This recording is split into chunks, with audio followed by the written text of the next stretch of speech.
The call came at midnight. Her voice shook, frantic, desperate. We could get arrested. I almost laughed.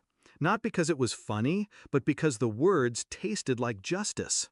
After all the years of silence, of swallowing betrayal, of watching my family treat me like a guest in my own life, finally, they were the ones cornered.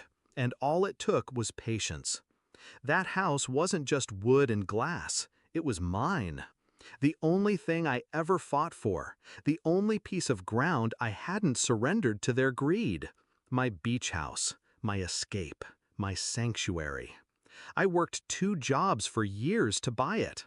I furnished it piece by piece, never owing anyone a dime. And yet, my family, the people who knew exactly what it meant to me, treated it like a summer rental they had rights to. It started small. A weekend getaway I wasn't invited to. Cousins posting pictures on Instagram I hadn't approved. Then the messages. "We'll just use it when you're not around." Not questions, statements. The first time, I let it slide. The second time, I tightened my jaw. By the third, I knew this wasn't ignorance, it was entitlement. The betrayal revealed itself in layers.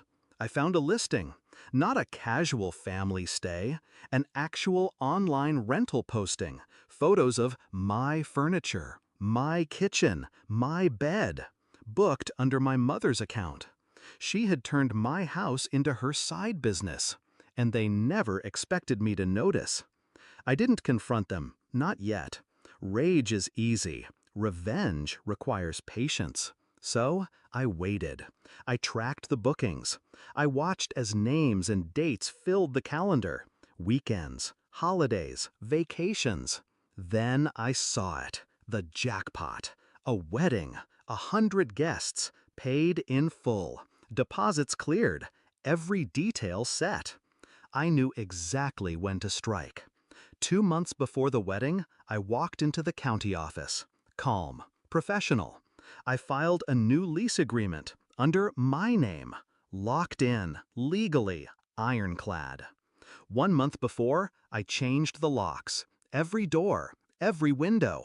Security cameras installed. Alarms synced to my phone. 2 weeks before, I spoke to the event planner. A casual call. I let slip that the venue might not be available. I didn't cancel. I didn't interfere. I just planted the seed of doubt. And then, 1 week before the ceremony, when the panic had finally reached my mother's throat, she called. "Please," she begged. "They've paid thousands. We'll be sued. We could be arrested." Her fear was sharp, almost sweet. I reminded her of something she once told me when I was a teenager, standing in the kitchen after she sold my guitar, the one thing I'd saved for on my own. "You don't own things in this family," she'd said. "We share. Everything belongs to everyone." Now, I finally had my answer. "No," I told her. "It belongs to me.